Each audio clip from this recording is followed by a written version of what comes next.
Françoise Labridi, vous avez été professeure d'éducation physique et sportive, vous avez enseigné à l'UFR STAPS de Nancy, et vous êtes psychanalyste. Et entre autres éléments d'originalité de votre approche, cette rencontre entre la pratique sportive réfléchie, si je puis dire, par l'enseignement, et la psychanalyse, cette rencontre a une certaine fécondité. Quelle est cette fécondité ? La rencontre, elle s'est faite à différents moments de mon histoire, notamment, je pense, à partir de l'expérience de l'enfance, qui m'a toujours mis dans des situations où la question du jeu a eu son importance pour justement trouver dans l'exercice moteur quelque chose du plaisir qui n'était pas seulement la performance.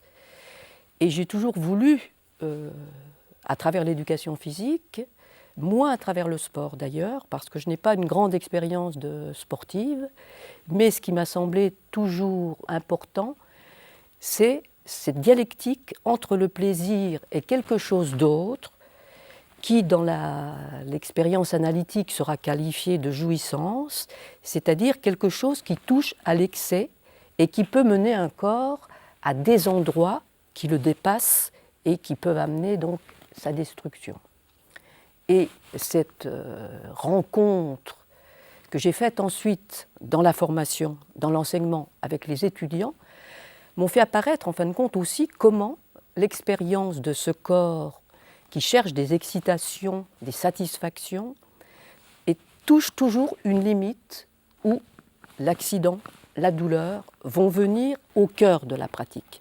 Or, ce cœur de la pratique sportive, elle est le plus souvent recouverte par autre chose. Autre paradoxe, les entraîneurs qui menaient des gens au haut niveau n'étaient pas caractérisés par leurs compétences techniques, ni par leur formation, n'étaient pas caractérisés par leur diplôme, mais qu'ils avaient un savoir-y-faire avec justement ce cœur de la pratique sportive qui est d'amener un corps à se dépasser lui-même, ce que les sportifs disent tout le temps. Et en fin de compte, le cœur de leur outil, si on peut dire, c'était la parole.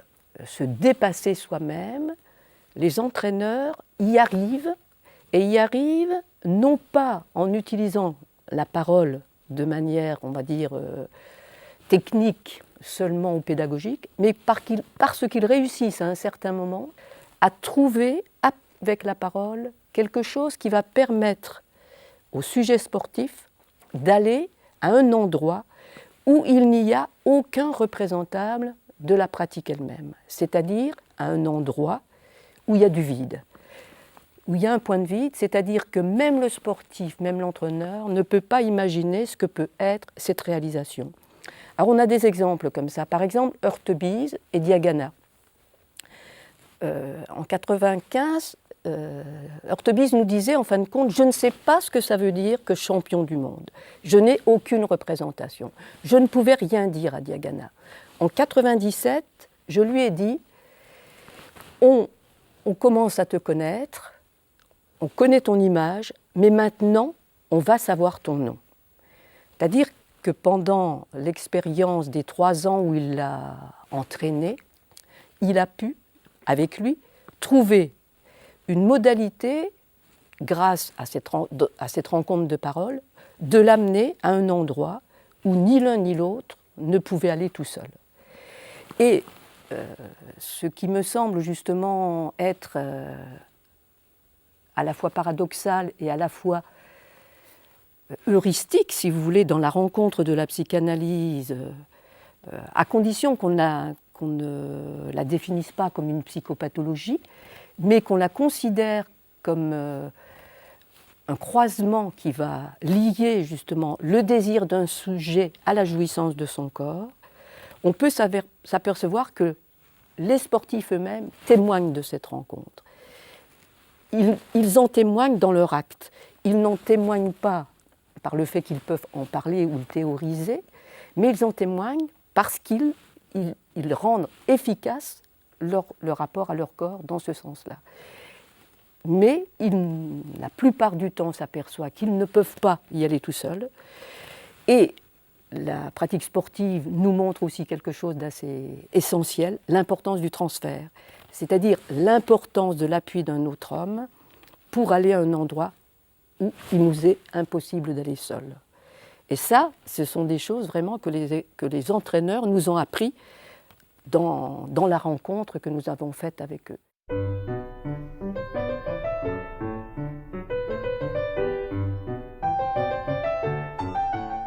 De cette rencontre entre la psychanalyse et la pratique sportive et la réflexion sur la pratique sportive, il y a à la fois un renouvellement des savoirs concernant la question sportive et la possibilité de traiter un certain nombre de problèmes et de sujets contigus aux deux pratiques et aux deux savoirs, car la psychanalyse n'est pas simplement un savoir, c'est aussi une pratique.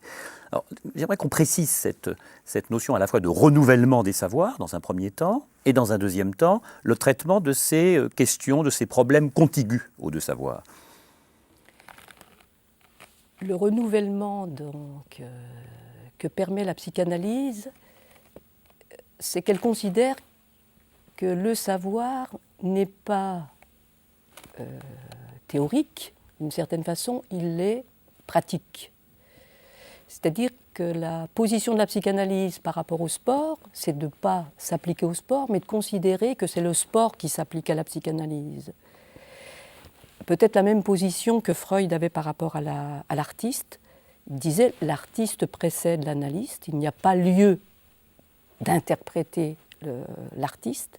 De la même façon, le sportif réalise par son expérience, dans sa pratique elle-même, quelque chose que la psychanalyse n'arrive pas encore peut-être à théoriser. C'est-à-dire que ce sont deux pratiques qui ont une certaine homologie, donc qui peuvent s'éclairer l'une et l'autre. Le point d'éclairage que peuvent se donner la psychanalyse et le sport, à l'inverse peut-être des autres disciplines du champ social, c'est qu'elle va éclairer justement quelque chose qui n'appartient pas à l'expérience empirique, mais qui doit être déduit de l'expérience. Et on pourrait dire que les sportifs mettent en œuvre leur inconscient à travers l'usage de leur corps, en expérimentant justement leur corps parfois jusqu'à des limites extrêmes, et donc qu'ils touchent de ce fait-là à une organisation pulsionnelle qui les amène à réaliser des choses qu'ils n'auraient jamais peut-être eu l'idée eux-mêmes dans leur intention. Donc, peut-être que la pratique sportive, comme la psychanalyse, sont deux praxis qui ont la particularité de toucher à quelque chose, en fin de compte, qui n'est pas strictement empirique, mais qui, dans sa pratique concrète, montre que la pratique concrète ne peut se renouveler que si elle atteint à un certain moment quelque chose qui n'est plus elle. Et la particularité de la performance de haut niveau, qui est en fin de compte une performance inédite, je vais vous donner par exemple la performance de Bimon, il apparaît que quand des sportifs arrivent à avoir une performance qui est exceptionnelle, c'est-à-dire soit qu'elle n'est pas représentable imaginairement, qu'on n'en a pas d'image, soit qu'elle n'est même pas pensable au niveau de la langue elle-même, c'est-à-dire qu'elle n'a pas de précédent, on s'aperçoit que les sportifs qui réalisent comme ça, qui deviennent l'exception dans leur corps même, ont parfois des difficultés après de s'en remettre, parce que justement elle est tellement exceptionnelle qu'ils n'arrivent pas ni à l'articuler à la culture précédente, voire qu'ils n'arrivent même pas à l'articuler à leur histoire.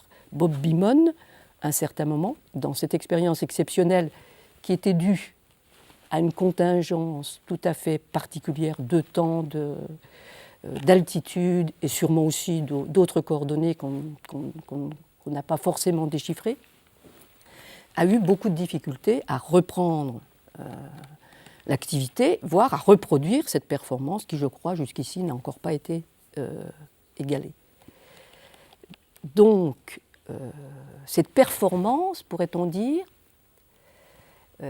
si par certaines disciplines elle est décrite concrètement par des records, par une mesure, la psychanalyse et la pratique sportive elle-même montrent qu'en fin de compte, c'est un point de vide. un point de vide, c'est-à-dire qu'elle se définit plutôt comme un manque d'objet. Or, peut-être que la psychanalyse aussi pose des problèmes épistémologiques à ce moment-là à d'autres disciplines, parce que comment peut-on rendre compte d'un manque d'objet, c'est-à-dire quelque chose qui échappe à ce qui était déjà représentable ou nommable. Et c'est pour ça que Lacan, à un certain moment, a inventé cette catégorie du réel, qu'il a définie justement comme du hors-réalité, quelque chose, disons, qui n'a pas encore été réalisé et qui peut le devenir. Et le paradoxe, c'est que la performance exceptionnelle traduit ce réel parce que c'est un point où justement là le représentable va être dépassé par une nouvelle forme qui va compter ensuite dans les records. Mais ce qui me semble être important, c'est que l'entraîneur, quand il travaille avec un athlète, la façon dont il a travaillé, c'est d'arriver en fin de compte à faire que l'athlète repère ce point où aucune perception ne l'amène, disons, dans ce qu'il a déjà fait. Un point donc qui est au-delà de lui-même, et il faut qu'il l'amène, bien sûr, par une préparation physique, ça n'enlève pas la préparation physique, mais en même temps, il faut qu'il puisse, dans son histoire, accepter, disons, de trouver les moyens de son désir pour supporter parfois des charges d'entraînement qui ont, par ailleurs, des effets qui peuvent avoir des effets de destruction à un autre niveau sur son corps. Donc, il semble que la psychanalyse permet d'éclairer dans la pratique sportive la nécessité qu'il y ait une articulation entre ce qu'on pourrait appeler le désir d'un sujet, les pulsions de son corps et la nécessité, à un certain moment, d'aller lui donner une forme. Donc d'aller porter son corps à un endroit où il y aura une nouvelle image de lui-même, et la plupart du temps reconnue par le record. Donc voilà un petit peu, si vous voulez, ce qui nous... comment, à travers cette rencontre à des entraîneurs, nous avons pu mettre au travail les concepts donc d'une certaine orientation analytique à travers notamment donc cette triade qu'avait inventé Lacan, le réel, l'imaginaire et le symbolique.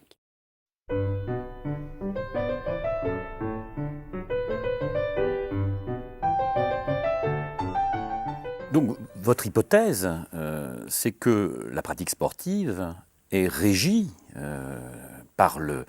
soumise ou régie par le déterminisme de l'inconscient.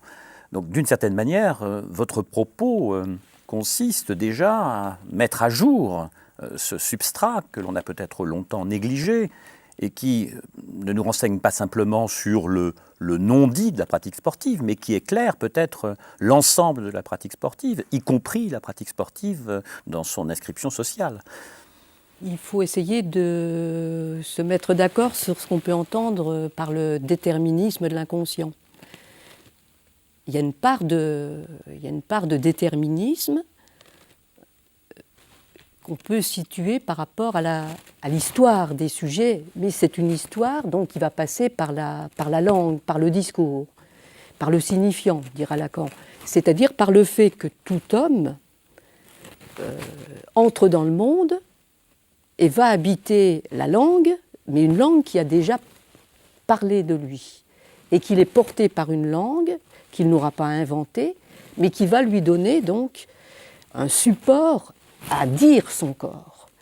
Donc ce que Lacan montre en fin de compte après Freud, c'est que l'inconscient est un déterminisme signifiant, mais qui n'est jamais totalement fini. Pourquoi ?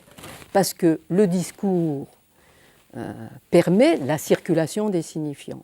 Et Lacan inventera aussi les discours pour montrer qu'un sujet dans la problématique lacanienne, ça n'est pas une intention, ce n'est pas le sujet de la conscience, de la philosophie, c'est un effet de discours. Et que le sujet, en fin de compte, n'est jamais totalement là, puisqu'il est toujours à venir à travers le discours qu'il va pouvoir dire de lui-même ou à partir des discours qui vont le parler. Donc, un sujet sportif n'est pas seulement l'individu de chair et d'os, mais à l'égal de tous les autres hommes. Nous ne sommes pas seulement des individus sociaux marqués par des critères sociologiques, nous sommes des sujets au sens que nous sommes les effets d'un discours qui nous a parlé et d'un discours que nous pouvons reprendre à notre compte pour justement sortir du déterminisme.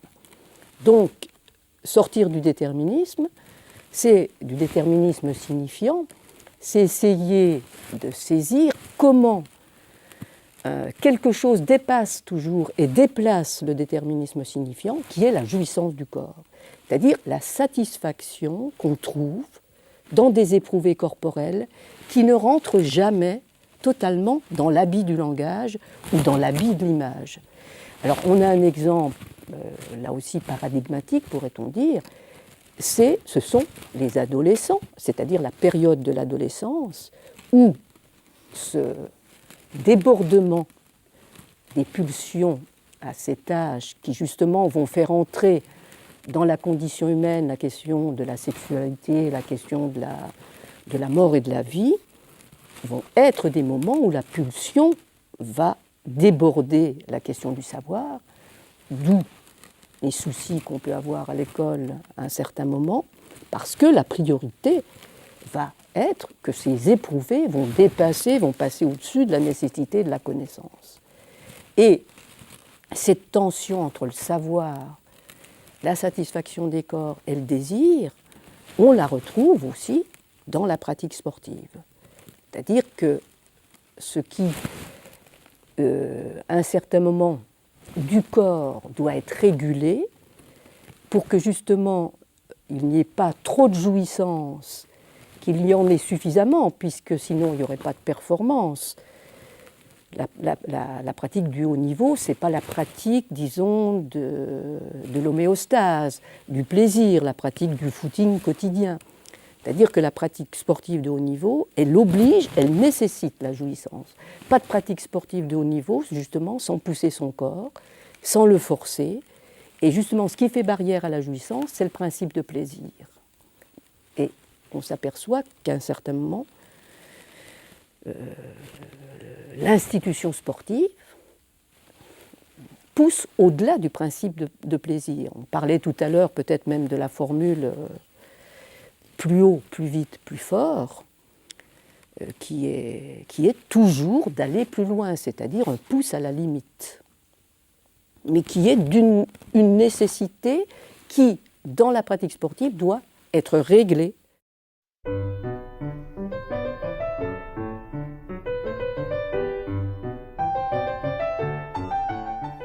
La rencontre de la psychanalyse et de la pratique sportive peut être aussi l'occasion de jeter un éclairage sur ce point de contact, de proximité, aussi de différence entre d'un côté des pratiques sportives très uniformisantes et de l'autre la psychanalyse qui accorde une part essentielle à la fois à l'inconnu, au latent, à l'immergé, entre guillemets, peut-être aussi au plus singulier. Comment penser cette rencontre ? J'ai envie plus généralement de vous dire qu'elle pose aussi un autre problème, qui est le problème d'une théorie psychanalytique, qui, comme toute théorie, il y a de science que du général, il y a de théorie que du général, et d'autre part une saisie singulière, au fond, des pratiques. Il y a la pratique et des pratiques. Comment penser cette rencontre ?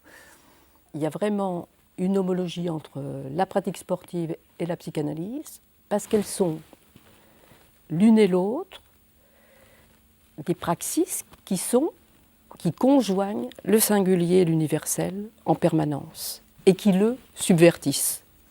Il n'y a pas de performance hors la singularité la plus radicale.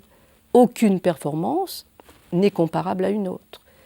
De la même façon que dans la pratique analytique, il y a une incomparabilité des sujets. Incomparabilité parce qu'un homme n'équivaut pas à un autre homme. Donc, dans la psychanalyse, on a cette praxis du un par un, une singularité d'une particularité absolue, et dans le sport, on retrouve la même chose. La performance de Bob Beamon, la performance d'aucun des sportifs ne peut être additionnée. Il y a donc des séries, mais qui sont à chaque fois découpables comme un incomparable à un autre. Parce qu'on a tendance à couper, à mettre d'un côté l'individu et à mettre de l'autre côté la société. Alors qu'au contraire, ce que montre la pratique sportive et la psychanalyse, c'est que la société, elle est à l'intérieur du sujet. La psychanalyse lacanienne le dit en disant qu'en fin de compte, la langue est à l'intérieur du sujet, mais ne lui appartient pas. Donc il est divisé par l'appartenance au commun, mais en même temps, il la subverti parce que l'usage qu'il va en faire peut lui être complètement, disons, incomparable à d'autres. C'est le problème de la poésie, c'est le problème vraiment de l'usage de la langue pour la particularité. Et je crois que la psychanalyse et la pratique sportive conjoignent à la fois quelque chose d'un singulier le plus radical et en même temps touchent à l'universel. Sinon, on ne comprendrait pas l'engouement. L'engouement des foules sportives qui s'ordonne effectivement peut-être à partir de quelque chose qu'on peut croire standard, mais qui ne l'est pas, qui est en fin de compte une singularité. Et je crois que l'engouement joue aussi là-dessus. C'est-à-dire qu'il y a une identification au héros sportif, mais à la version héros peut-être, par l'intermédiaire des médias qui accentuent cette image du héros, mais le héros, il est quand même quelqu'un qui fait quelque chose qu'un autre ne fera pas. Et qu'on oublie peut-être dans l'image du héros sa particularité de pratique et sa singularité de sujet.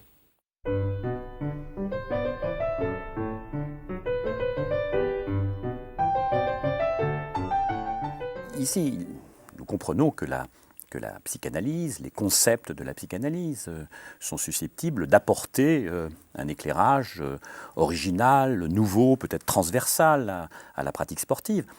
Mais on pourrait se dire aussi que peut-être la pratique sportive apporte à la psychanalyse une dimension, peut-être même quelque chose qui a longtemps échappé, n'a peut-être pas toujours eu la dignité d'un objet de savoir, parce que finalement votre approche, elle est très originale.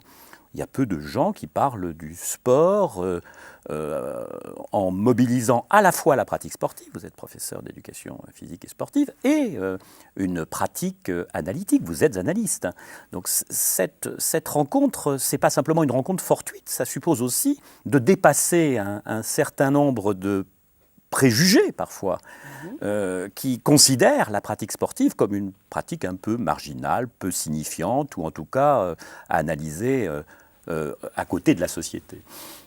Bon, je pense que la pratique sportive, elle est vraiment très très éclairante sur la question de l'angoisse.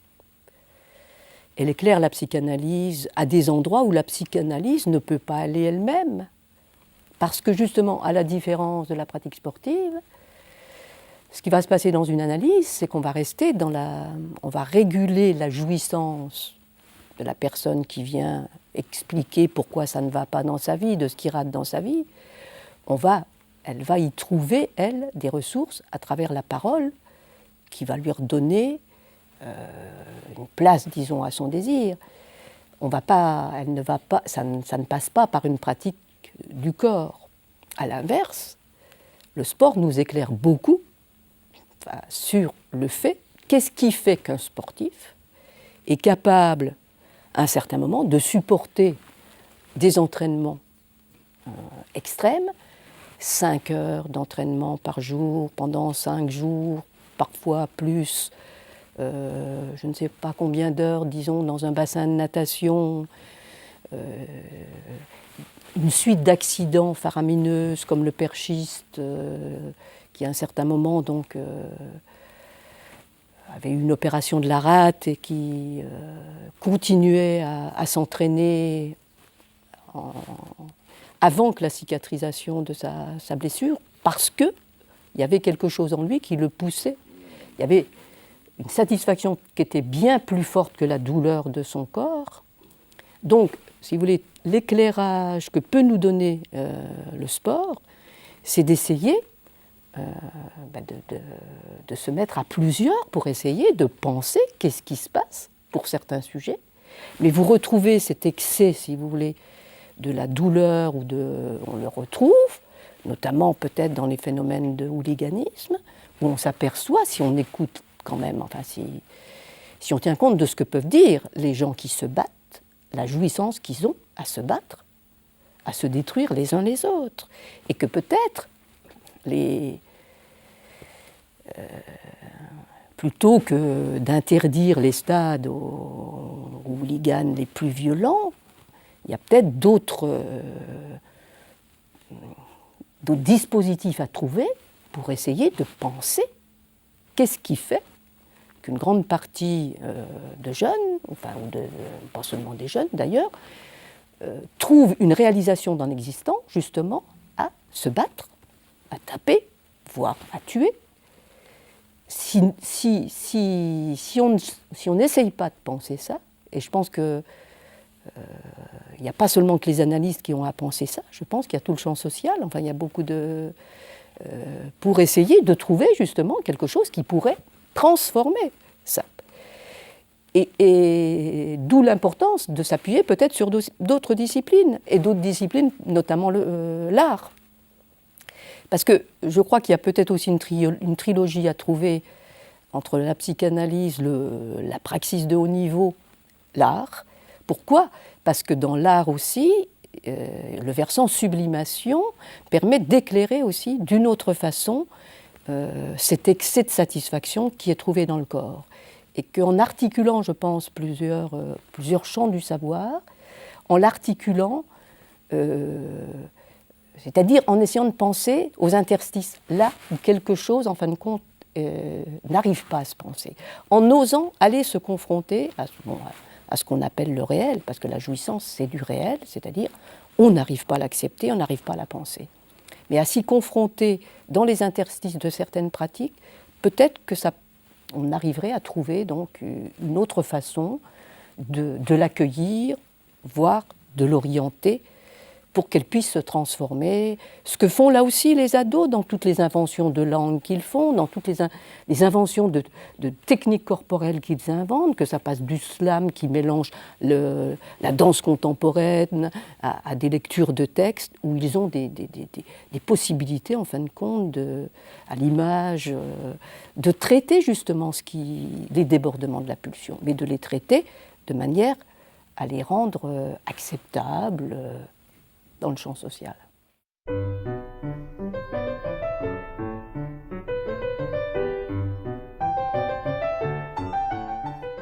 Le sport est une certaine mise en scène du corps.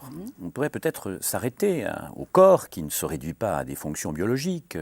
Le corps qui, une expression qu'on retrouve dans la psychanalyse et en particulier lacanienne, comme lieu d'investissement à la fois symbolique, imaginaire, et plus loin encore, la psychanalyse, elle est à sa manière un monisme, il n'y a pas de dualisme dans la psychanalyse, il n'y a pas un dualisme âme-corps. Le concept de pulsion, par exemple, montre bien qu'on dépasse la dualité de l'âme et du corps.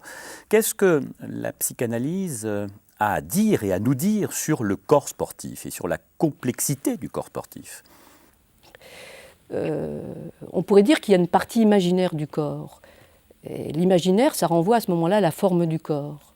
Mise en scène de la forme du corps, et c'est-à-dire où nous sommes constitués par nos images du corps, dans la mesure où le sujet lui-même n'a pas son unité, c'est l'image de l'autre, ou l'image au miroir, et c'est toute la particularité du stade du miroir, que le sujet trouve son unité dans une image. Mais cette unité de l'image a une particularité parce que c'est l'autre qui nous donne cette définition. On se prend, on est fasciné par l'image de l'autre. Et le mythe sportif va reprendre cette dialectique-là, va reprendre cette opposition, cette agressivité, cette rivalité qui va faire qu'on va trouver dans la dialectique sportive des oppositions permanentes entre les gagnants, les perdants, entre les villes, entre les clubs, où les miroitements de l'imaginaire se traitent à travers la rivalité et l'agressivité. Ce qui vient traiter, ce qui vient arrêter cette rivalité infinie, permise par la forme du corps, c'est le symbolique, c'est-à-dire la possibilité de nommer, d'arrêter et de faire apparaître à un certain moment à des sujets qui se battent le fait que s'ils obéissaient aux règles, ils ne se battraient plus, en tout cas le passage par quelque chose du symbolique qui va régler ce qui peut toujours se réduire ou retourner dans un combat. Donc le symbolique, dont l'exemple, c'est la langue, c'est-à-dire, en fin de compte, un système de discrimination, de différenciation. Et dans la pratique sportive, à un certain moment, c'est Pierre Parlebas qui a fait apparaître la structure du symbolique en disant « le joueur est joué par la règle », à laquelle il obéit, à laquelle il est obligé d'obéir et qui règle sa conduite. Mais la particularité justement de la pratique sportive, c'est qu'à être joué par la règle, le sportif la subvertit en permanence. Là où on retrouve une dialectique dans la pratique sportive, c'est un système réglé, mais c'est un système qui va être déréglé en permanence parce que les sportifs vont transgresser la règle, mais ils vont la transgresser à la fois de manière positive et de manière négative, c'est-à-dire soit ils vont inventer de nouvelles disciplines ou des sous-disciplines, ils vont inventer de nouvelles façons de se présenter, de faire un corps, de réussir une activité physique, ou d'inventer une façon de sauter, et ils vont la subvertir aussi de façon négative, en faisant des tacles, en introduisant quelque chose qui va rester essayer de détruire l'adversaire ou de réduire l'adversaire en utilisant des processus, disons, plus destructeurs. Donc cette dialectique, on la retrouve en permanence dans la pratique sportive. De la même façon qu'il y a une dialectique, à mon avis, qui jusqu'à un certain temps de l'évolution du sport était indépassable, je ne sais pas si elle ne le devient pas, c'est la dialectique gagner-perdre. Et aussi la question de l'incertitude, c'est-à-dire on peut supposer avant l'entrée de l'économie et du traitement financier de la pratique sportive, le cœur de la pratique sportive, c'était l'incertitude et c'était la dialectique gagner-perdre. Or, il semble que ce cœur de la pratique sportive est en train d'être plus ou moins laminé, éradiqué, transformé avec l'entrée donc de l'économie dans le sport. Pourquoi ? Parce que justement cette dialectique gagner-perdre tend à être réduite parce que les financiers voudraient gagner tout le temps. Et donc, ce qui fonde la pratique sportive ne peut plus, disons, s'exercer telle qu'elle s'est exercée pendant toute une partie de l'histoire, au point que Lacan en avait prédit une mutation de la civilisation. À partir de ce moment où il a qualifié de discours capitaliste le lien entre l'arrivée de l'économie dans la science et dans la technique qui mettent au monde de plus en plus d'objets technologiques et qui viennent modifier le rapport du sujet à son corps et qui viennent modifier aussi la structuration donc, de la pratique sportive.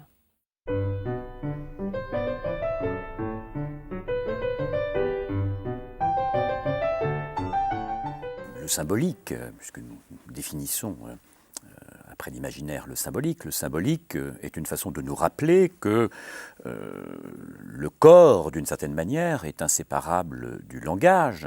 Vous aimez citer le par-l'être Oui. lacanien. Finalement, on accède à soi, au plus intime de soi-même, que par le langage. Et le langage, il nous préexiste toujours. Nous sommes parlés par la langue, avant même de parler la langue. Et le sport, d'une certaine manière, apporte à cette idée un certain nombre de confirmations. Et maintenant, le réel. Comment penser le réel, cette troisième catégorie? Mais justement, le réel, je vous en ai parlé au début, je l'ai associé à du hors représentable. L'imaginaire, c'est du représentable. Le mythe sportif, c'est un mixte d'imaginaire et de symbolique. C'est-à-dire quand toutes les fictions du mythe sportif du héros sont des mixtes de l'imaginaire et du symbolique.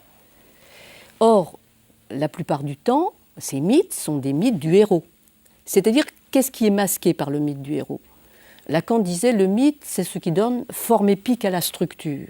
C'est-à-dire, on ne voit que le héros qui gagne. Ce qu'on ne voit pas, c'est le réel qu'il paye pour obtenir cette belle image que tout le monde voit. Et le réel, qu'est-ce que c'est? C'est ce qui ne peut pas se représenter et qui est donc dans la satisfaction du corps. Ça peut par exemple, quand les spectateurs regardent la pratique sportive, ils voient quelque chose. Ils ne voient pas l'éprouvé de ce que ressentent les acteurs. Or, ce qui oriente la pratique de l'acteur, c'est ses éprouvés la plupart du temps. Il n'est pas pris dans son image, il est plutôt pris dans ses éprouvés. Alors que le spectateur est pris dans l'image, il est pris dans la dimension scopique et par identification, il trouve justement un lien peut-être avec ses éprouvés, mais il ne les voit pas. Le réel, ça ne se voit pas, c'est bien ce qui est hors représentation, mais ça apparaît effectivement dans cet forçage de l'organisme auquel est conduit la pratique sportive. C'est aussi l'innommable.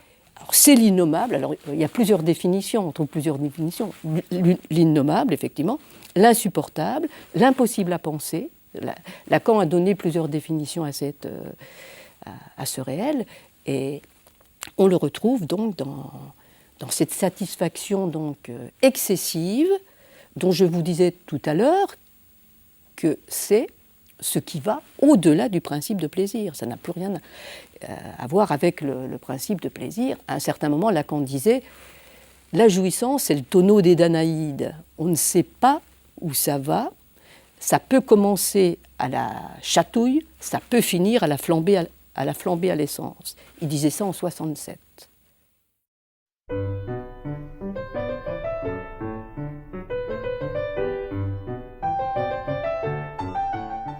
J'ai envie sur cette partie du corps, de terminer par une question qui est une question formulée par Spinoza, à laquelle la psychanalyse et peut-être le professeur d'éducation physique et sportive peut essayer d'apporter une réponse.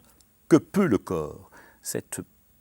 Le peu, c'est non seulement la possibilité, c'est aussi la puissance. On n'est pas loin de la jouissance aussi du corps. Que peut le corps? On ne sait pas ce que peut le corps. À l'inverse de certaines sciences qui pensent que tout du corps est mesurable, programmable, comptable, reste une incertitude. Je pense que l'incertitude demeure. Il n'y a pas de garantie à ce qu'un corps peut réaliser, supporter dans certaines circonstances. Mais qu'en tout cas, ce qu'un corps peut supporter dans certaines circonstances, ça doit trouver ses coordonnées symboliques et subjectives pour éviter qu'il n'y ait trop de casse ou de forçage. C'est-à-dire que ça suppose qu'à un certain moment, un sujet sportif puisse avoir la responsabilité de son acte. Et il y a lieu sûrement de faire la différence entre l'action et l'acte. On peut opposer Descartes et Spinoza, mais il me semble que dans la pratique sportive, c'est à la fois Spinoza, c'est aussi le pari de Pascal. Il n'y a de sens à l'éprouver de la vie que s'il y a risque de la vie. Et je crois qu'il y a dans la pratique sportive quelque chose de ça, qui fait que certains sujets sont ne peuvent se sentir dans l'existence que s'ils touchent toujours à cette limite. Donc, la pratique sportive au sens social, au sens institutionnel, elle profite, d'une certaine façon, de cette tendance de certains sujets à trouver leur joie d'existence, à toucher à la limite. Donc, on pourrait dire que le cogito du sportif, c'est « je suis, j'existe », c'est-à-dire c'est du côté de l'être. Alors que du côté de la psychanalyse, on est plutôt du côté du manque à être. Mais le sportif aura à calculer jusqu'où il peut porter son corps au risque, disons, de se détruire. Alors, un autre exemple que j'aurais pu vous donner, je ne sais pas si il est encore en tête, c'est un exemple, à mon avis, qui sert aussi, qui peut être un paradigme de ce qui peut se passer pour une performance exceptionnelle. C'est ce qui s'est passé aux Jeux de 68 à Mexico. Si vous vous souvenez, c'était la période donc, où les Noirs, la période du Black Panthers, et il y avait Lee Evans et son entraîneur, Bud Winter, et Lee Evans, qui était donc faisait du 400 mètres, s'est effondré avant la dernière course dans les bras de son entraîneur, en pleurant, en disant « Les Black Panthers interdisent que nous courions. J'ai préparé pendant 4 ans, j'ai préparé ma vie à réaliser ces Jeux olympiques. Si je cours, je trahis. Qu'est-ce que je peux faire ?» L'entraîneur lui a dit ceci. Effectivement, si tu ne cours pas, tu vas trahir la cause des Noirs. Si tu ne cours pas, tu trahiras ta propre cause. Alors il lui a dit, mais tu sais, pour sortir de ce dilemme, il y a quelque chose qui est possible. À ce moment-là, mais il faut que tu cours et d'une manière exceptionnelle, si bien qu'en courant de manière exceptionnelle, tu pourras à la fois soutenir la cause de tes frères et en même temps soutenir ta propre cause. C'est-à-dire qu'en lui parlant de cette façon-là, avec une parole qui n'est pas une parole explicative ni technique, il lui a ouvert le champ d'un possible où, ensuite, il fallait qu'il décide d'y aller mettre son corps. C'est-à-dire qu'il y était à ce moment-là question de son désir, et ça, à ce moment-là, l'entraîneur ne peut pas aller plus loin, parce que là, il est question de l'acte, donc du sportif, à aller à ce point-là.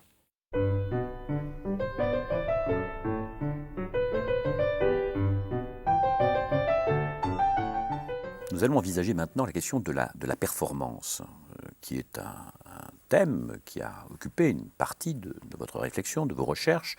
La performance à la fois aperçue du point de vue de celui qui fait une performance, le sportif, de celui qui cherche à préparer ou à préparer à la performance, l'entraîneur, du point de vue du public qui attend la performance, du point de vue peut-être d'une idéologie qui conçoit la performance comme un dépassement perpétuel de soi. Comment et qu'est-ce que la psychanalyse a à nous dire précisément concernant cette idée de performance? Ce mot même d'ailleurs est un mot qui n'est pas simple dans sa signification.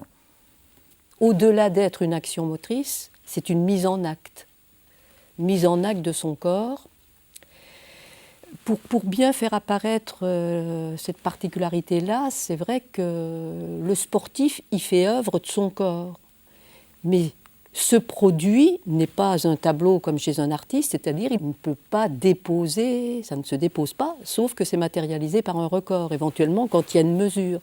Mais par exemple dans les pratiques d'expression, on pourrait, qui touchent là aussi à la danse, c'est éphémère, c'est une production, mais dont on ne peut pas, en fin de compte, se séparer. C'est-à-dire qu'on voit bien que dans la pratique sportive, il y a quelque chose du corps qui est indétachable, qui reste pris justement dans la satisfaction du corps. Et la performance, c'est véritablement, je crois, le fait qu'un sujet va passer sa vie à chercher quelque chose qui ne le satisfait pas et qu'il recherche à nouveau en permanence. Parce que la particularité de la performance sportive, fait que en fin de compte, que ce soit les acteurs, que ce soit les entraîneurs, que ce soit les spectateurs, ont beaucoup de mal à se séparer de ça. C'est-à-dire que ça se tient, on pourrait dire qu'il y a un investissement, bon, si on prend des termes freudiens, libidinal, très très fort, autour de cette activité, de cette performance. Actuellement, la performance, elle est articulée à la règle sportive, plus haut, plus vite, plus fort, c'est-à-dire en termes de record. Mais il n'est pas dit que pour tous les sportifs, ce soit le record qui compte. Et notamment ce perchiste, lui, ce qu'il voulait, c'était pour lui le plus beau saut, ça n'était pas le saut le plus haut, le saut à la perche, ça n'était pas celui qui était le plus haut, mais c'était celui où il était le mieux, c'est-à-dire où il avait la sensation d'être le mieux dans son corps. Et il disait, en fin de compte, moi, ce qui m'intéresse, c'est d'avoir le saut parfait. Tout en disant, en fin de compte, ce saut parfait, je sais qu'il n'existe pas. Mais, en fin de compte, ce qu'il disait aussi, qui m'avait tout à fait intéressé, c'est que la performance, elle a ça de particulier, c'est qu'on ne l'atteint jamais. Si bien qu'on n'est jamais à satiété, disait-il. Donc, on la recherche toujours. Donc, dans la performance, il y a quelque chose qui n'est jamais fini. Et dont le sujet cherche en permanence une nouvelle satisfaction. Et en cherchant cette nouvelle satisfaction, en fin de compte, il fait plus ou moins de records, des records qui vont être inscrits symboliquement, disons, dans les tablettes sportives, mais la performance du côté de l'acteur n'est pas équivalent au record, n'est pas équivalent à l'idéologie, à différents discours idéologiques qui soutiennent la pratique sportive. Donc il y a là aussi des discordances entre, me semble-t-il, les différents discours qui essayent d'expliquer la pratique sportive. Le discours de l'acteur, du sportif,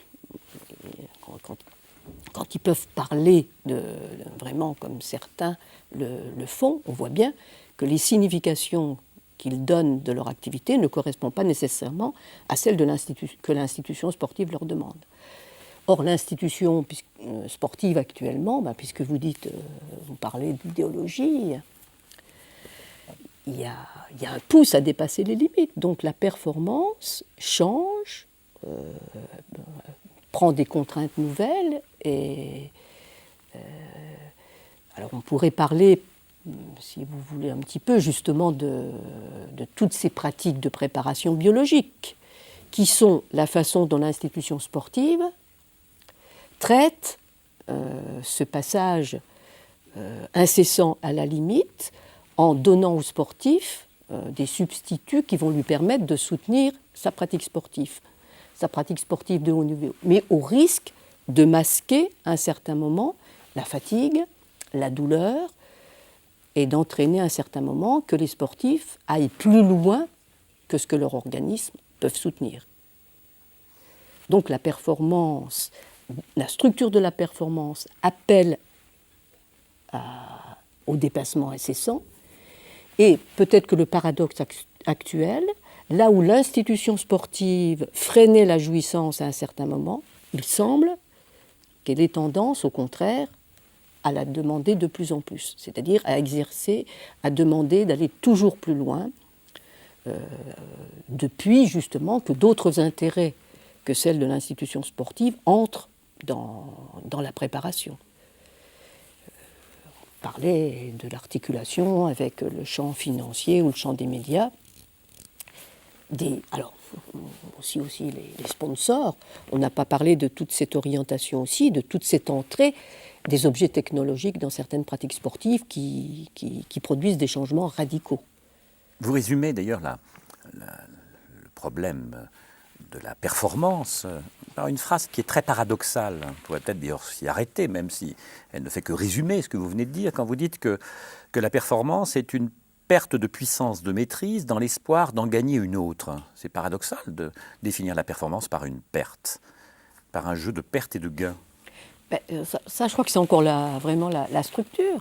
Comment pouvez-vous imaginer réussir une performance nouvelle, exceptionnelle, si vous n'avez pas perdu l'ancienne ?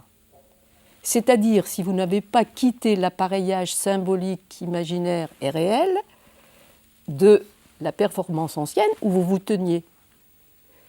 Cet entre-deux de la performance, il est concrétisé par l'angoisse.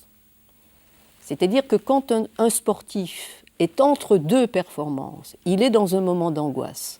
Parce que l'angoisse vient matérialiser le saut dans le vide qu'il doit faire pour passer à la nouvelle performance. Et l'angoisse, c'est un temps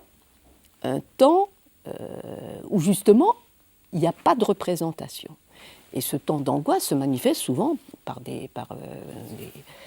un corps qui est troublé, mais pas au sens de la préparation physique habituelle, mal au ventre, insomnie, puis envie de manger, enfin des manifestations justement qui disent qu'il y a quelque chose qui est troublé, mais pas au sens pathologique, troublé structurellement, parce qu'il y a nécessité d'abandonner tout un appareillage rituel de ce qu'on savait faire pour aller à un endroit où on ne sait pas faire.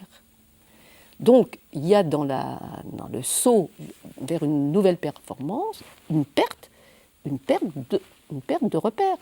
Au même titre que, si vous voulez, si on prend une autre métaphore, que pour passer au moment de l'adolescence, l'enfant doit disparaître. C'est-à-dire que l'adolescent doit perdre ses habits de l'enfance, si on peut dire, pour se construire un habit nouveau.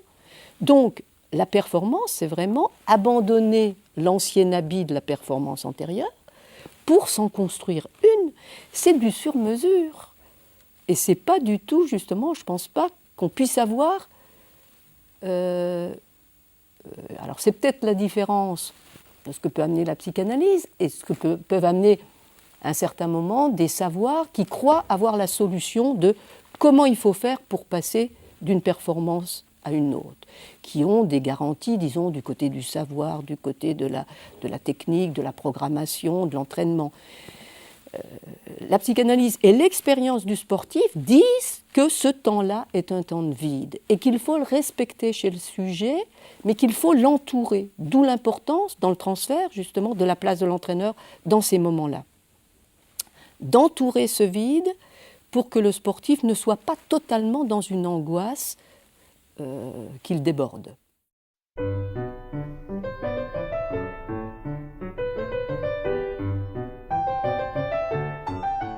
Cette notion de transfert, définissons peut-être les termes qui vous sont familiers, mais qui sont des termes qui appartiennent au vocabulaire psychanalytique. Quand on s'adresse à quelqu'un, on s'adresse à lui en lui supposant quelque chose. Et notamment, on lui suppose du savoir. Par exemple, on dit, pour l'analyse, on dit que l'analyse, c'est un sujet supposé savoir. C'est-à-dire qu'on suppose à l'analyste un savoir qu'il n'a pas, et on attend, quand on commence une analyse, d'une certaine façon, que l'analyste nous donne le savoir. Jusqu'au moment où l'analyste ne répondant pas, le savoir ne va plus être du côté de l'analyste, mais il va revenir du côté de l'analysant, qui aura à constituer le savoir qu'il concerne. Dans la pratique sportive, on voit apparaître des phénomènes transférentiels et pas toujours la structure du transfert. Là, ce que je viens de vous donner, c'est la structure du transfert, qui, d'une certaine façon, la structure du transfert est à la fois quelque chose de réel, mais qui peut passer du côté de l'amour. Dans les pratiques sportives, on voit souvent des phénomènes de transfert qui sont des phénomènes amoureux. C'est-à-dire où on confond le savoir avec l'amour sur la personne de l'entraîneur. Et que toute la richesse, disons, ou le savoir-faire d'un entraîneur, c'est de ne pas confondre justement l'amour et ce que vient chercher un athlète, ou un sportif chez un entraîneur, c'est un savoir-y-faire justement avec la pulsion. C'est-à-dire quelqu'un qui va être capable de l'orienter pour qu'il se dirige vers la performance, et non pas qu'il aime la personne de l'entraîneur. Mais on voit bien comment quand on fait des entretiens avec les athlètes, avec les sportifs ou les entraîneurs, à un certain moment, il y a une confusion entre les deux. Et que les entraîneurs qui réussissent, à mon avis, sont ceux qui ne confondent pas les deux sphères et qui acceptent d'une certaine façon les phénomènes affectifs qui peuvent venir sur sa personne, mais en n'y répondant pas et en réorientant l'athlète sur ce travail, difficile, de la contrainte où il doit aller au-delà de lui-même, sortir de ce qu'il sait, produire de nouvelles performances et non pas s'égarer dans les embarras d'une relation intersubjective. Si vous voulez, ce qu'amène la psychanalyse et ce que nous indique aussi la performance sportive, c'est qu'à un certain moment, on voit quand un athlète ou un sportif est dans un moment où il doit faire une nouvelle performance. Il y a souvent des embarras du transfert, c'est-à-dire qu'il va avoir une recherche de recul vis-à-vis de la recherche de la performance pour essayer de reculer devant l'effort à faire. On voit aussi dans des histoires d'athlètes combien il y a des changements d'entraîneur à certains moments, combien certains sportifs gardent un entraîneur toute une vie, pratiquement, enfin, des temps assez longs, alors que d'autres en changent souvent. Donc il y a toute une intensité affective qui soutient la performance sportive, et le réglage de ce transfert est parfois éminemment difficile dans la pratique sportive. Alors que dans la pratique analytique, elle est traitée, elle est réglable à partir donc de ce que Lacan appelait donc le sujet supposé savoir. Et dans la pratique sportive, elle est réglable à partir justement d'un savoir-y-faire avec quelque chose du corps.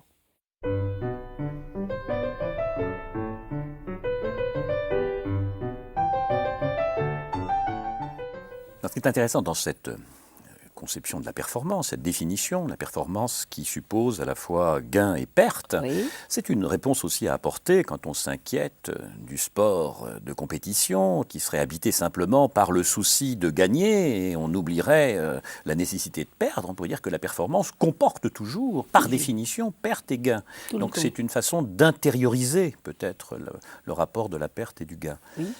Je crois que s'il n'y a plus la dialectique gagne-perte, s'il n'y a plus ce passage incessant de la perte de quelque chose pour obtenir une nouvelle réalisation dans la performance, si véritablement il apparaissait que certains présidents de clubs ne demandent que des réussites à leur club de foot, c'est la mort de la pratique sportive.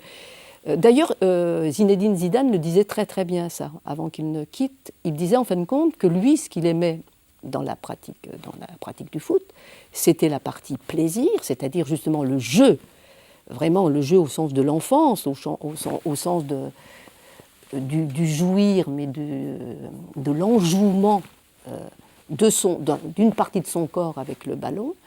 Et que plus les contraintes étaient entrées dans la compétition, moins il était prêt à soutenir le jeu. Et notamment ce qu'il disait, qui m'avait étonné aussi, il disait que ce qu'il ne supportait pas, lui, un point de réel qu'il avait, c'était qu'il ne pouvait absolument pas supporter la douleur physique qu'entraînaient les stages de préparation intensive dans les périodes de rentrée. Il disait que ça lui était insupportable, au point qu'il en avait de l'angoisse, il ne dormait plus, il avait des insomnies à ces moments-là, et c'était vraiment quelque chose qui, pour lui, de plus en plus est devenu intenable, et qui a sûrement dû l'entraîner à décider de quitter à un certain moment. Bon.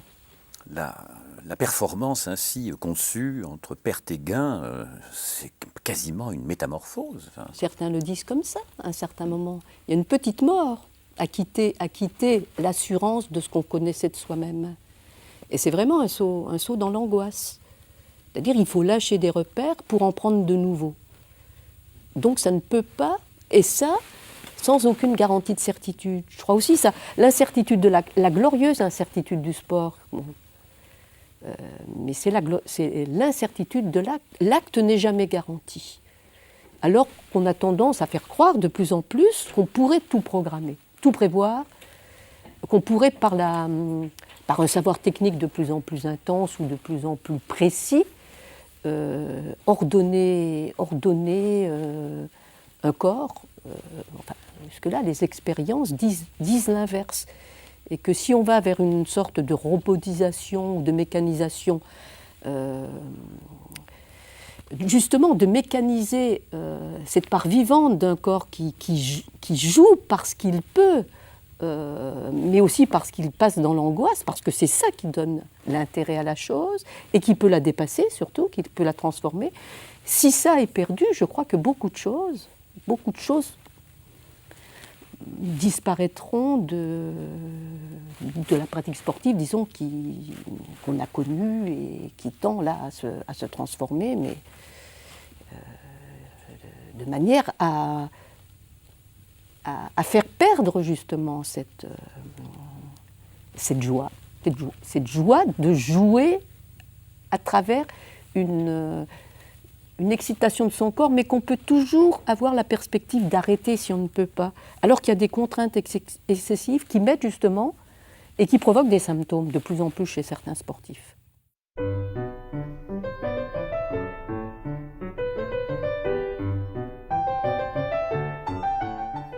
Il est intéressant de dire que quand vous parlez de la performance, de la pratique sportive, vous parlez de l'acte plutôt que de l'action. Oui. On n'est pas dans une psychologie de l'action, plutôt dans une métapsychologie de l'acte, si on veut utiliser un terme freudien.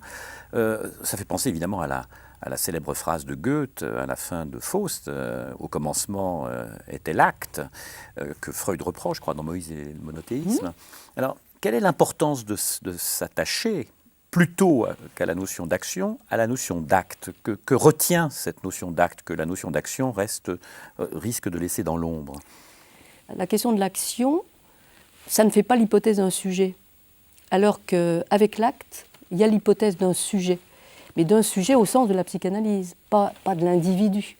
C'est-à-dire l'hypothèse qu'il peut avoir action sans acte, mais pour qu'il y ait acte, on peut supposer que l'acte, il est permis justement parce qu'un sujet, à un certain moment, a tenu compte, dans une perspective très très précise, des limites de sa propre contingence. Et un peu l'exemple que je donnais pour Lee Evans, c'est-à-dire dans un certain contexte très très précis, il y a une porte à trouver. Cette porte, il faut que le sujet puisse la prendre. Et ça ne peut être que soit un effet d'une rencontre et pas du tout une intention. La différence, que ça n'est pas une intention, c'est pas du côté de la volonté, mais ça pourra être ou ne pas être si le sujet tout à coup est mis dans une certaine condition pour que ça soit possible. Donc, si vous voulez voir la logique de l'acte, c'est entrer aussi dans une logique des conséquences, dans une logique un petit peu donc du possible et de l'impossible. Et que tout n'est pas possible aux hommes. Certaines choses, la performance leur est possible dans certaines conditions. Alors qu'on voit apparaître des sortes de slogans, en fin de compte, où on pourrait croire que tout leur est possible. Et que, au contraire, je pense que la logique classique de la performance sportive, c'est une logique qui n'amène pas totalement à pouvoir tout faire, mais c'est une logique donc de l'acte parce qu'elle dépend d'une contingence d'histoire et de sujet. Vous êtes d'ailleurs conduit à énoncer une sorte de cogito ou de cogito particulier. J'agis, donc j'existe. Et moi, nous sommes loin du cogito cartésien. Non? Bah oui, mais en même temps. Non, c'est pas grave, mais il faut en assumer toutes les conséquences. Parce que ça met... Bon, c'est une boutade. C'est-à-dire que les sportifs trouvent leur certitude de ce côté-là. Mais c'est une particularité, justement, de leur choix. Mais cette certitude dans l'action ou dans l'agir, c'est-à-dire dans ce qui leur donne satisfaction dans leur corps, si elle n'est pas, en tant soit peu, travaillée, mise en dialectique avec la parole, elle peut amener à n'importe quoi, parce que justement, ce qui va arrêter un agir, mais ça on le voit très très bien aussi dans l'éducation des enfants, c'est-à-dire quand on dit que les enfants sont hyper agités maintenant, ils sont dans l'agir. Donc trouver à un certain moment quelque chose qui va permettre à un enfant de s'arrêter pour pouvoir bouger à un certain moment, faire autre chose à un autre moment, limiter en fin de compte cette possibilité d'incarner son existence dans l'action, il faut le passage, justement, il faut le passage par la sphère symbolique, par la sphère de la langue, du langage. Mais c'est vrai que dans la pratique sportive, on voit que la langue est tout à fait importante, mais en même temps, elle est minimisée à certains moments. C'est vrai qu'à un certain moment, un sportif, il ne faut pas qu'il réfléchisse, il ne faut pas qu'il pense. À un certain moment, quand il est dans la nécessité d'agir, il ne peut plus penser, il y a une antinomie. À moins de dire, comme Michel Serres, que le corps pense dans l'action. Ah oui, mais bon, quand on dit ça, c'est effectivement, mais pourquoi on peut le dire de différentes façons. Le corps pense parce qu'il est déjà structuré par le signifiant. Lacan dit, on pense avec ses pauciers du front, on pense avec ses pieds, dit. Mais parce que le corps est structuré par du signifiant. Il est déjà, comment on pourrait dire, parce que tout du corps ne jouit pas. Certaines parties du corps. On voit bien que le sport aussi, ça donne des exemples de la pulsion, de ce qui est important pour quelqu'un, c'est-à-dire c'est un rapport au corps propre. C'est une jouissance du corps propre, la pratique sportive. On jouit d'une partie de son corps. Par exemple, quand Villepreux dit à un certain moment comment lui, il a construit toute sa carrière de rugbyman il aimait beaucoup la balle, alors qu'il était arrière, et qu'il a inventé un jeu de s'intercaler pour aller prendre la balle. Et il dit, le fait que j'aimais tellement la balle, je ne pouvais parfois pas m'en séparer. Il dit, mais ça, c'est mon instituteur qui m'a permis ça, parce que dans l'enfance, il nous a fait découvrir de manière ludique des tas de possibilités de satisfaction de nos corps. Et lui, vraiment, le toucher de la balle, au sens que c'était une possession, disait-il, dont il ne pouvait pas se séparer. Donc, ça nous indique vraiment que, c'est en ce sens-là que la pratique sportive, je dis, c'est une mine, dans l'expérience des corps, c'est vraiment du corps, et notamment du corps pulsionnel, peut-être pas du corps imaginaire, mais en même temps, comme dans la psychanalyse, on articule les deux, le corps imaginaire du côté de l'image, le corps pulsionnel du côté de ce qui fait satisfaction, donc le réel, on pourrait dire, et le corps symbolique du côté du marquage par le signifiant. Donc on articule les trois. Et la performance, en fin de compte, c'est l'incarnation des trois.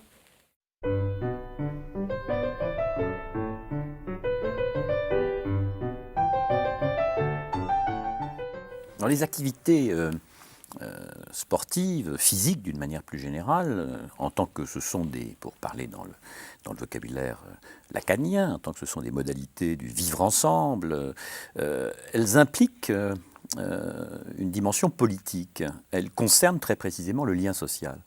Donc ça, c'est un aspect qu'on pourrait peut-être envisager. Comment vous faites, vous, personnellement, ce passage fort des acquis de la psychanalyse? Comment vous faites ce passage de la pratique sportive et du lien social? Dans le champ des activités physiques, Pierre Parlebin, à un certain moment, a été le premier à introduire une démarche structurelle pour penser justement les pratiques sportives. Il les a pensées à partir d'un modèle mathématique, le partenaire, l'adversaire et l'incertitude. Et donc, il a créé une sorte de structure. C'est en fin de compte le premier qui avait une pensée structuraliste venant s'opposer, en fin de compte, parce que dans la pratique sportive, c'est essentiellement, on va dire, on est plutôt du côté soit de l'essence, de la nature du sport, des besoins, ou d'une certaine façon de la phénoménologie, plus près de l'expérience. Et par le bas, il n'a pas pu faire presque être entendu. Pourquoi ? Parce qu'il en arrivait à dire quelque chose qui était inacceptable pour les sportifs, que le sport, c'était un sous-ensemble des jeux traditionnels. C'est-à-dire, il avait situé le sport comme quelque chose qui avait une moindre valeur par rapport à l'ensemble des jeux traditionnels. Ça son modèle théorique, si vous voulez, a toujours été mis à la périphérie, si vous voulez, du champ des STAPS et du champ du sport. Donc, dans la façon dont vous allez théoriser la pratique sportive, va vous donner une possibilité justement de lien variable. Pourquoi c'était difficilement acceptable ? Pourquoi ? Parce que ça fait disparaître le mythe sportif et le mythe de l'intentionnalité sportive. Il est très très difficile de faire entendre aux sportifs qu'ils ne sont pas acteurs, mais qu'ils sont les effets de détermination, voire même des règles. Ils ont même beaucoup de mal à entendre qu'en fin de compte, le sportif, il est le produit de la logique interne du jeu. Il disait ça simplement. Logique interne du jeu, c'est l'ensemble des règles. C'est-à-dire que l'acteur, il est un effet de la structure.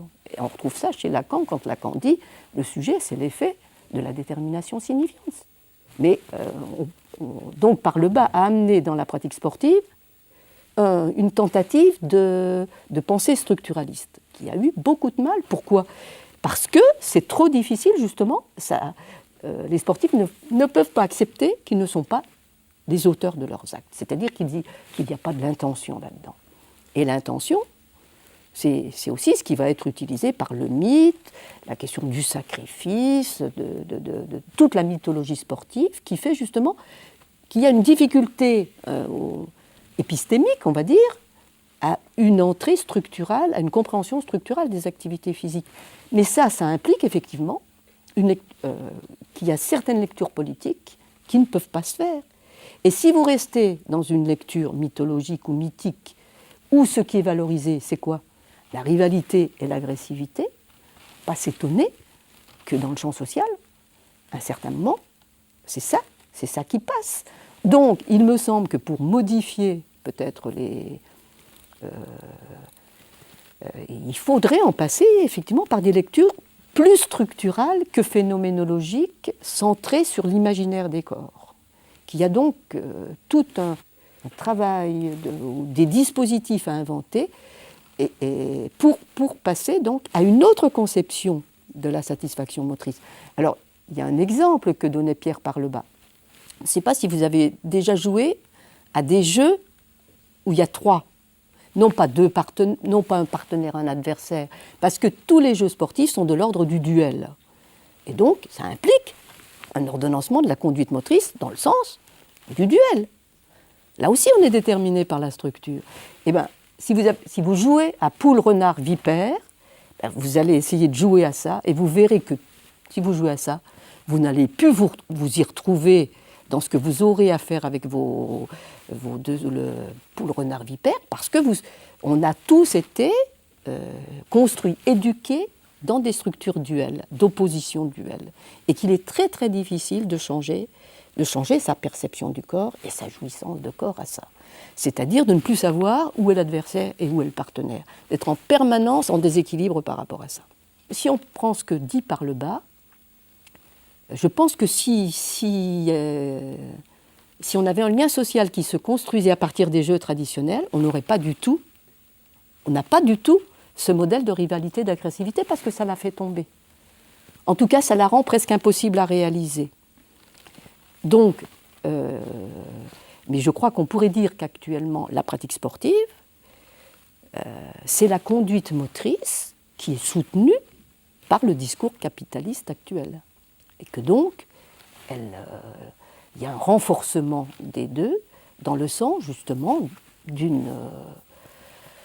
ce qu'on va appeler d'une idéologie de la compétitivité à outrance.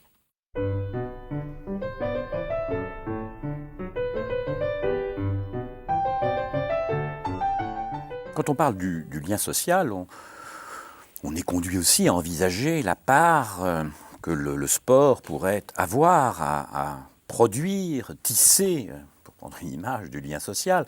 Mais on oublie aussi souvent, et pourtant vos analyses nous y invitent aussi à prendre cela en compte, c'est les menaces de dislocation du lien social que le sport porte aussi en lui. Le sport n'est pas simplement, prenons des conséquences extrêmes, le sport n'est pas forcément intégrateur, le sport n'est pas forcément un élément d'insertion, le sport peut être aussi un élément de subversion. Il y a une ambivalence fondamentale du sport. Je pense, pour illustrer cela, à cette tendance un peu naïve à vouloir régler les problèmes sociaux, les problèmes des banlieues en construisant des stades. Un stade, c'est un lieu où on peut faire du sport, c'est un lieu où on peut aussi se battre. On ne va pas produire une sorte de sanctuarisation a priori du stade. Donc il y a quelque chose d'important dans le lien social qui est cette ambivalence, pour ne pas dire cette ambiguïté. Mais ce n'est pas le sport qui est ambivalent, c'est la structure humaine. C'est les pulsions qui sont ambivalentes. Et pour qu'il y ait dialectisation des pulsions, un peu quand même, c'est quand même l'apport de Freud et de la pulsion de mort. Qu'est-ce qui permet que les pulsions partielles, que les pulsions justement qui touchent à ces morceaux de corps, que les sportifs essayent de mettre au pinacle d'une société et qui deviennent... disons, des lieux d'identification, mais qui cherchent à s'unifier par l'image, mais comme vous le dites très très bien, qui peuvent se disloquer tout aussi bien, puisque bon, c'est l'envers et l'endroit de la même chose. Mais je pense que c'est l'envers et l'endroit. Donc, le sport, en fin de compte, ne fait que traduire la structure, là encore. Mais c'est les hommes, je veux dire, c'est tous les... alors, c'est aux hommes à s'avertir de la structure pour justement ne pas la laisser fonctionner uniquement dans un sens. Et donc arriver à réguler, à la transformer, à la pacifier en sachant que de toute façon on n'y arrivera jamais totalement. Freud disait qu'il y a une part d'asocialité qui est due justement à cette division des sujets par de multiples pulsions qui font que le corps ne s'ordonne jamais totalement et qu'il déborde à un certain moment, et puis aussi par le fait que la pulsion de mort, c'est une dialectique à un certain moment qui doit être en permanence remise en acte, déplacée et jamais abolie. C'est le travail de la civilisation. C'est le travail de la civilisation. Et le travail de la civilisation, il est à refaire dans chaque invention d'œuvres sociales, dans le sport comme dans autre chose. C'est un travail de la civilisation qui ne cessera jamais. Alors on a à s'avertir sûrement de ce qui augmente le passage à la jouissance. Lacan disait en fin de compte, les objets de la consommation viennent à la place des objets pulsionnels, viennent combler en fin de compte le lieu des objets pulsionnels, c'est-à-dire aussi bien le regard, la voix, la pulsion orale, c'est-à-dire que la science invente des objets qui viennent à un certain moment là où étaient les objets du désir, et qu'à un certain moment, ces objets deviennent des sources supplémentaires de satisfaction, alors qu'avant elles n'existaient pas.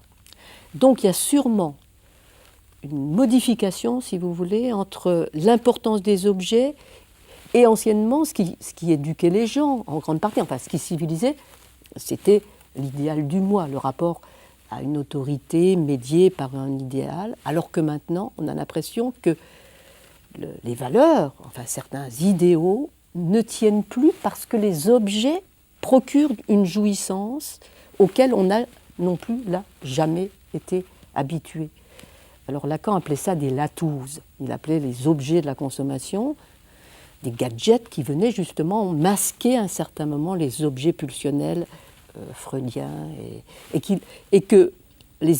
disait, les gens qui travaillent qui ont à s'avertir de la jouissance des corps, auraient à travailler sur le fait de réouvrir un petit peu, de décaler en fin de compte le désir et la jouissance que procurent des objets à la place du désir où doit circuler la parole et doivent s'inventer de nouvelles relations et de nouvelles façons de vivre ensemble sans se taper dessus, sans se détruire, ou du moins en minimisant, en élaborant, d'où le passage par l'art, parce que quand même dans l'art, il y a une élaboration de la pulsion de mort, dialectisée à la pulsion de vie, transformée, en tout cas, la pulsion de mort peut exister dans son élaboration.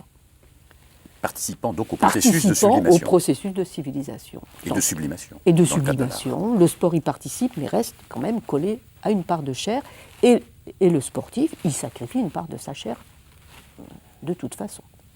C'est le prix qu'il paye à une œuvre de civilisation qui reste collée en partie à quelque chose de la chair.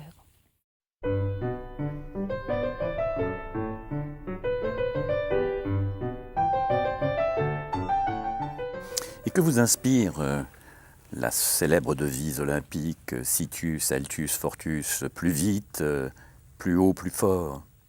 Alors je crois qu'elle témoigne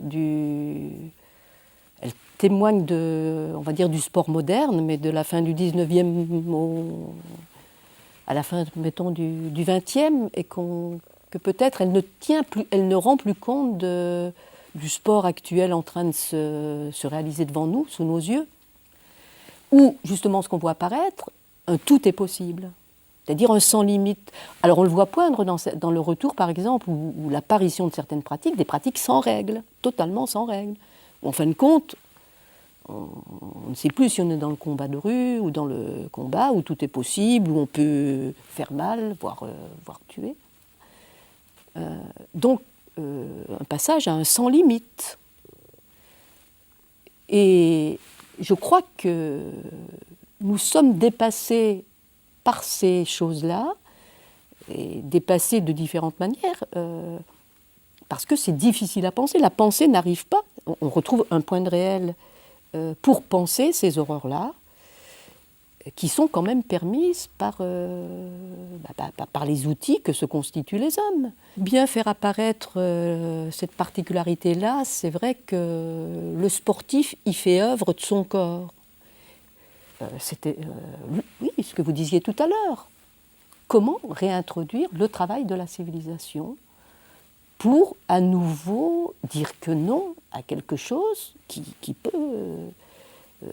peut sans limite. Alors d'où l'importance des adultes. Alors là, dans la sphère sportive, il y a sûrement quelque chose d'important. C'est sûrement, ça passe par les entraîneurs, mais c'est comme à l'école, ça passe par les enseignants. S'il n'y a pas d'humains pour éduquer d'autres humains, on peut être sûr qu'il y aura de plus en plus, enfin moi c'est pas une grande prédiction, mais c'est sûr qu'on laisse les jeunes générations se débrouiller avec des choses dont eux-mêmes n'ont pas la mesure et dont les adultes n'ont plus la mesure non plus. Donc il y a un tissage nouveau du lien social, un tissage nouveau qui doit tenir compte des objets créés par la science, mais qui doit aussi avoir une certaine façon de faire avec eux. En tout cas, ça ne doit pas être de l'ordre de la pratique sauvage et illimitée.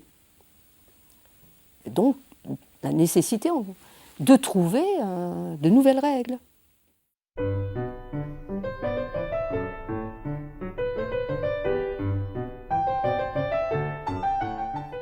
Mais ça pose un problème théorique plus large. On peut se demander si, lorsqu'on théorise, au fond, une situation, est-ce que d'une certaine manière, cette situation n'est pas déjà en train de passer? Je dis ça parce que lorsque vous me dites qu'il y a un monde nouveau, finalement, qui advient, on peut se demander si les catégories qui ne sont pas disponibles pour penser ce monde nouveau, est-ce que la psychanalyse ne va pas être emportée aussi par ce monde qui passe? Elle peut, tout à fait. Et si elle-même, elle ne réinvente pas ces outils, elle sera dépassée. Mais je crois, comme chaque discipline, comme chaque praxis du champ social. Soyons polémiques pour finir. Oui. Pour comprendre les mécanismes de la cognition, pour comprendre les mécanismes de l'agressivité, etc., il y a un développement considérable de ce qu'on appelle les neurosciences. Il ne s'agit pas ici de sacraliser tout cela, mais enfin un travail d'investigation lié aussi au développement des techniques scientifiques. Est-ce que vous croyez que la psychanalyse est assez sensible à tout cela pour éventuellement réorienter son discours, éventuellement réajuster ses concepts, éventuellement essayer de créer de nouveaux objets? Ou bien est-ce que vous n'avez pas l'impression que nous finissons par être dans des dispositifs interprétatifs, dans des dispositifs théoriques qui finissent par être coupés les uns des autres et qui risquent de fonctionner comme des mythologies? Je pense que la psychanalyse y est nécessitée par la pratique, parce qu'elle reçoit des gens qui ont des symptômes qu'on n'a jamais vus avant. C'est-à-dire, en fin de compte, c'est sa praxis. C'est le fait que c'est une pratique d'abord, et donc, pour essayer de faire avec les nouveaux symptômes, elle est bien obligée de penser les nouveaux symptômes. Donc, là aussi, elle est obligée par la structure de son acte, si on peut dire. Mais ça ne veut pas dire qu'elles sont entendables ou soient entendues par les autres disciplines du champ social. Et notamment, c'est vrai qu'il y a des luttes d'influence très très fortes actuellement entre certaines pratiques, et notamment des pratiques qui considèrent effectivement qu'il n'y a pas de manque dans le savoir et qui considèrent qu'on pourrait tout savoir. L'expérience analytique montre justement qu'il y a une limite au savoir, puisque la limite du savoir, c'est justement qu'on ait des corps qui jouissent, des corps dont la substance jouissante de corps fait que le savoir est débordé par ça. Et donc ça produit des symptômes. Donc tant qu'il y a des symptômes, la psychanalyse est obligée de bouger. Elle est obligée de bouger dans son acte réel, on va dire. Alors, dans les débats de la discipline du champ social, c'est autre chose. Ça va obliger les analystes aussi, effectivement, à dire peut-être beaucoup plus de choses ou de travailler avec d'autres pour faire entendre l'importance, effectivement, de ce qu'ils entendent, de ce à quoi ils sont confrontés, et de montrer, en fin de compte, de transmettre que tout ne se règle pas par la volonté, ni par la programmation, ni par l'évaluation, et qu'il y a dans le champ humain à laisser la place à l'invention, au bricolage des sujets pour inventer eux-mêmes leur position dans le monde, et que tout ne peut pas être réglé par des modèles extérieurs. Donc ces oppositions-là, je pense qu'elles vont éventuellement continuer à se déplacer, à se traiter, et à se polémiquer, si vous pensez que le terme est... Il vaudrait mieux que ce ne soit pas trop... Enfin, moins de la polémique qu'une tentative de se confronter justement à un réel par lequel les neurocognitivistes seront débordés eux aussi, me semble-t-il.